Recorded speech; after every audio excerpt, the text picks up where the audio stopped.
Magandang araw mga kaibigan. Bigyan natin ngayon ng reaksyon, opinion, yung kumakalat na balita na di umano may na-file ng resolution ng mga senador na seeking for the dismissal ng impeachment case ni VP Sara. Ito, pinipilit ng mga media na magsalita si Senator Bongo, kaya lang yung ngiti niya parang ngiting I don't know. Tapos ano kayang magiging reaksyon ni na Speaker Martin Romualdez, Risa Hontiveros, Leila de Lima? Ay nako, it's crying time talaga. Ito, pinagkakaguluhan ng mga Senate reporters si Senator Bongo. Pakinggan natin na. Pero sir, nakikita niyo na po ba wala, sir? Wala po po yung next. Ayan o. What do you think is the motive behind this? Yung resolution yan ha. Confirm lang, sir, kung meron kumakain. Cedric Castillo ang... Cedric, yung spokesperson ko po. Iba yung ngiti o. Sir, wala po po yung next. What do you think is the motive behind this? Nakita na kayo. Confirm lang, sir, kung meron kumakain. Cedric Castillo ang... Cedric, yung spokesperson ko po. Pero sir, nakikita niyo na po ba wala, sir? Wala po po yung next. What do you think is the motive behind this? Nakita na kayo. Confirm lang, sir, kung meron. Ayan o, kalat na sa social media yung draft resolution, yung whereas, and then therefore resolve for the de facto dismissal of the impeachment case of VP Sara. Grabe oh, ito na. Na-imagine ko na ano ang reaksyon. Sino mga unahin natin? Risa Hontiveros. Ang hiling ko sa inyo... Sandali. Cedric Castillo. Sandali.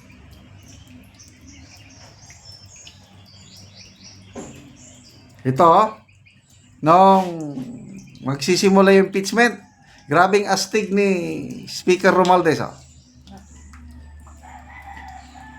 actions of the Vice President will go down in the annals of history like a nightmare that will haunt our people for generations. Wow! The actions of the Vice President will go down in the annals of history like a nightmare that will haunt our people for generations. The actions of the Vice President will go down in the annals of history like a nightmare that will haunt our people for generations. Oh, nightmare daw. Saka mamamayang Pilipino yung pinaggagawa ni VP Sara. Ganyan kaastig o katapang si Speaker noong nagsisimula itong impeachment. O ngayon, kung matuloy itong resolution na ito, dismissal, o ano pa ngayon ang sasabihin niya? O ito naman si Risa Hontiveros. Delikado tayo dahil si Aimee. Risa Hontiveros naman tayo ha. O ito pa. Kay Speaker Romualdez muna. Diba? Dapat seryoso na tayo. Tigilin mo na yung budol-budol. Oh, budol-budol. Ulitin ko. Tigilin mo na yung budol-budol nyo. Diba? Dapat seryoso na tayo. Tigilin mo na yung budol-budol. Ulitin ko. Tigilin mo na yung budol-budol nyo. Diba? Dapat seryoso na tayo. Tigilin mo na yung budol-budol. Ulitin ko. Okay. Si Risa Hontiveros naman oh. Kaya, i-account nyo na lang kung para saan ang hinihingi nyong confidential funds. Hindi ko kailangan ang respect mo, VP Sara. Ang hinihingi ko sa iyo at ng taong bayan ay accountability. Kaya, i-account nyo na lang kung para saan ang hinihingi nyong confidential funds. Hindi ko kailangan ang respect mo, VP Sara. Ang hinihingi ko sa iyo at ng taong bayan ay accountability. Kaya, i-account nyo na lang kung para saan ang hinihingi nyong confidential funds. Okay. gustong-gusto ni VP Sara na matuloy ang kanyang impeachment. Tinanong nga siya sa The Hague nung nagpunta doon. Anong masasabi nyo doon sa result ng survey ng SWS na 88% sa mga respondents na gustong sagutin ni VP Sara ang mga akusasyon. Sabi ni VP Sara, isa na ako doon sa 88%. Gustong-gusto kong matuloy ang impeachment para maklear ko ang pangalan ko. Gustong-gusto niya. Kaya nga, ayaw niyang mga abogado niya na magano ng mga technicalities para hindi matuloy yung trial niya. Ayaw niya. Gusto niya matuloy ang trial. And I believe her so, na gusto niya. Nakahanda siya. So, paano ngayon? Ang mga senador, ayaw na.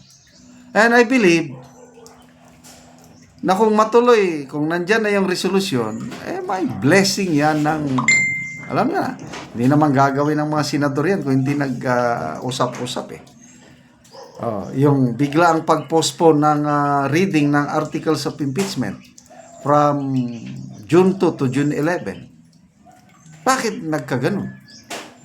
O di ba may nagbagong ihip ng hangin? Sabi ni Senate President Escudero na bahala na ang mga senador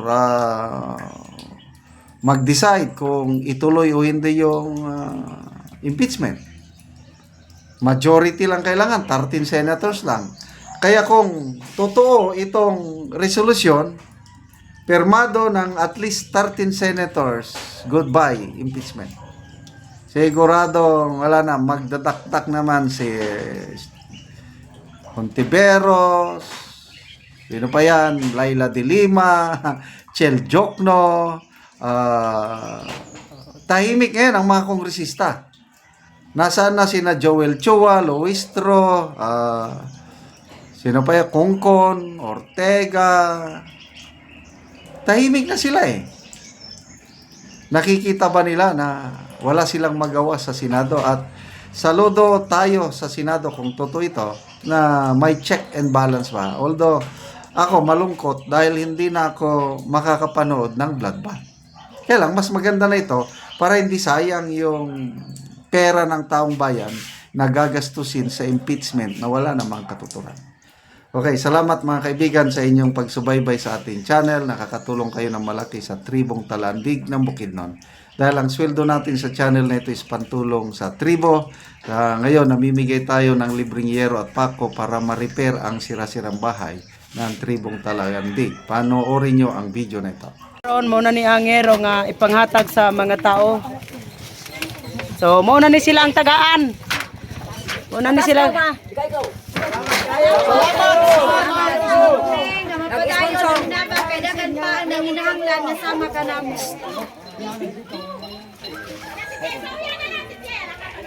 So muna ni angero nga Dako namong pasalamat kay magkatop na mig bag-o. Dili na mituruan og ulan. ang mga tagaan makaano kayo sa nag-sponsor ani. Kay nakabalay na gid mi. Dako namong pasalamat sa Ginoo. Og sa nag-sponsor ani nga sen. Og sa nagdumala. Daghang salamat. Kayo. Salamat sa pagkatag og sen. Salamat kayo. Salamat sa Ginoo, daghang salamat. Salamat kayo sen. Dili na niulanan kinanay bago. Salamat kayo. Salamat. Salamat kayo. Salamat sa nag-sponsor ani. Salamat.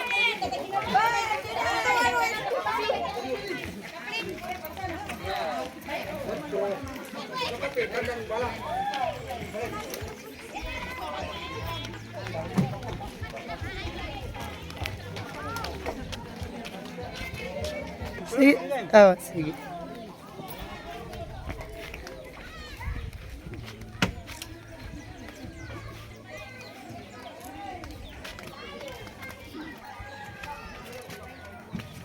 Salamat sa Ginoo kay nagkatop gyud mig bag-o nga sen. Salamat na sa naghatag og sa nag kuan nag ubad ka na mo dire. Sukad pa sa una, wa ko'y balay. Karon pagyud ko nakagbalay nga naay sin panalangin sa Ginoo. Okay, Col. Salamat, Col.